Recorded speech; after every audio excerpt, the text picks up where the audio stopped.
Hello everybody, मैं हूं फैजुल्ला खान और आप लोग देख रहे हैं डेली बुलेटिन।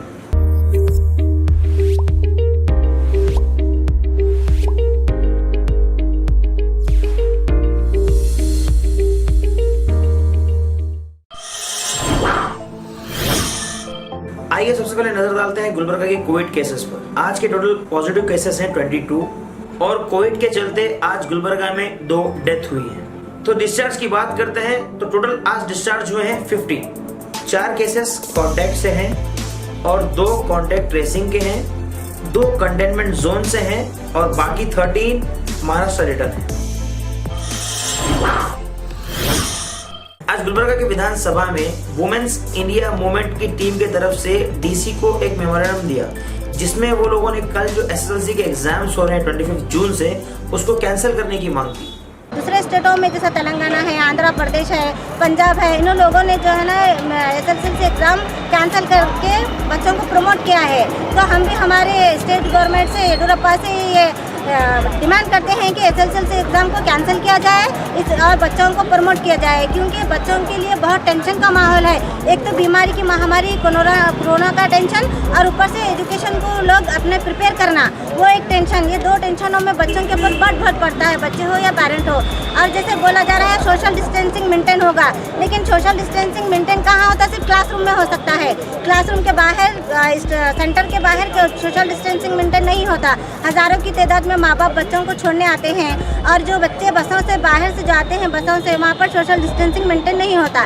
इसलिए हमारी बच्चों की ज़िंदगी की खातिर आज हम ये आवाज़ यहाँ पर उठाने आए हैं कि एसएसएलसी एग्ज़ाम को कैंसिल किया जाए और बच्चों को प्रमोट किया जाए नेक्स्ट क्लास में।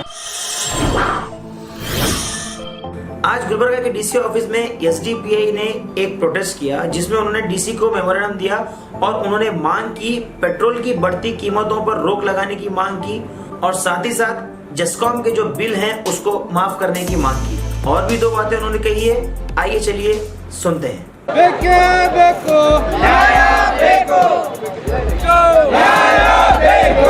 सेंट्रल गवर्नमेंट मुर्दाबाद मुर्दाबाद मुर्दाबाद। अब तक क्या था, रिस्ट्रिक्शंस था, कोई भी जो पैसे वाले कोई भी किसान की सरकार ज़मीन नहीं ले सकता। लेकिन इस बार ये जो कर्नाटक सरकार क्या कही है, पूरा इसको प्राइवेटाइज करके छोड़िए, कोई भी किसानी की ज़मीन खरीद सकता है। एक अगर कोई कोविड-19 पेशेंट्स का बिल पेशेंट अगर प्राइवेट हॉस्पिटल में जनरल वार्ड में अगर एडमिट होता है तो 1 दिन की उसकी फ़ीस होगी 10,000 रुपये। अगर उसको ऑक्सीजन की अगर ज़रूरत पड़ी तो उसकी फ़ीस होगी 12,000 रुपये। अगर आईसीयू में अगर एडमिट होगा वो पेशेंट प्राइवेट हॉस्पिटल में तो 15,000 रुपये 1 दिन का है। अगर खुदा ना खास्ता उसको अगर वेंटिलेटर की ज़रूरत पड़ी तो 1 दिन का जो फीस रहेंगी उसकी 25,000 रुपये है। तो मेरा सवाल यही है कर्नाटक सरकार से कि ये जो मिडिल क्लास है, ये जो गरीब है, ये कहाँ से लाएंगे 25,000 रुपये, कहाँ से लाएंगे 15,000 रुपये? और तीसरा सवाल ये है कि जो पेट्रोल प्राइसेस सेंट्रल गवर्नमेंट दिन पे दिन जो बढ़ा रही है, इसकी जो एक साइंटिफिक कैलकुलेशन तो होना है। इंटरनेशनल प्राइसेस जो क्रूड ऑयल का है वो गिरते जा रहा है दिन पे दिन, यहाँ पर रिटेल प्राइसेस बढ़ते जा रहा है। कि social democratic party of India का कि राज्य सरकार 2 महीने का एटलीस्ट बिल माफ़ करे, मई और जून का बिल माफ़ करे, क्योंकि लोग इससे बहुत ज़्यादा परेशान हैं। बिल को लेकर के, इलेक्ट्रिसिटी बिल को लेकर के बहुत ज़्यादा परेशान हैं। वो शब्दावली वाला जुमला जो डायलॉग है वो फिर वापस आता है, आत्मनिर्भरता। ये आत्मनिर्भरता की बात नहीं है। गवर्नमेंट को जनता टैक्स देती है, गवर्नमेंट्स की रिस्पॉन्सिबिलिटी है कि पूरा रेस्पॉन्सिबल वर्क करें, ना कि डायलॉगबाजी करके जो है ना ये भारत की जनता को जो है यहाँ पर बेवकूफ़ बनाए और जनता से जो है ना उनको कंगाल करके रखे। जो मुस्लिम लड़कियां एग्जाम देने जाती हैं उन्हें वहां उनके सेंटर पर बुर्का निकालने के लिए कहते हैं, लेकिन इलियास सेठ ने डीडीपीआई को अपील की कि उन्हें ऐसा ना कहा जाए, बल्कि उन्हें बुर्के में रहकर ही एग्जाम देने के लिए कहा जाए और साथ ही साथ अगर चेकिंग भी करवानी हो तो फीमेल स्टाफ को रखकर कराएं। पेरेंट्स कुछ आके मेरे से मिले थे, उन्होंने कहा था कि लास्ट ईयर डीडीपीआई ऑफिस से जो है 10th के एग्जामिनेशन के लिए बच्चों को, खासतौर पर लड़कियों के लिए जो है बुर्का निकाल कर हॉल में आने के लिए कहा गया था। तो उस सिलसिले में सर इस बार भी जाके थोड़ा अग्रीमेंट करके बात करने के लिए पेरेंट्स का काफ़ी लोग आके मिले मुझसे। तो फिर हम हमारे नेशनल के कुछ मेंबर्स हम लोग जाके नेशनल इसमें डीडीपी ऑफिस में डीडीपीआई से मुलाकात किए। फिर डीडीपीआई को हमने याद दिलाया कि लास्ट ईयर भी हम यहाँ के ऑफिस पे आए थे जब दूसरे डीडीपीआई थे, तो फिर आपको शायद इल्म नहीं होगा कि लास्ट टाइम पेरेंट्स के बहुत कंप्लेंट्स आए थे कि बुरखा निकाल कर हॉल में एग्जामिनेशन हॉल में लिया जा रहा था। तो फिर बाद में हम आके जब डीडीपीआई से मुलाकात की तो उन्होंने कहा था कि ठीक है, आइंदा से ऐसे शिकायत का मौका नहीं आएगा।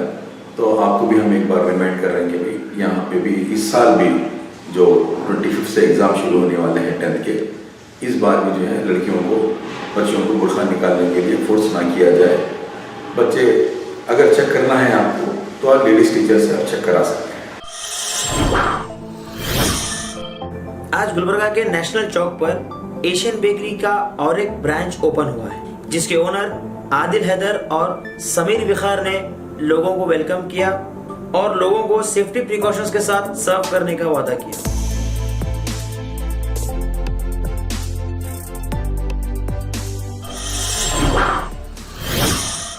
और आज कर्नाटक के अर्बन मिनिस्टर गुलबर्गा के दौरे पर थे और काफी सारे एरियाज का उन्होंने सर्वे किया।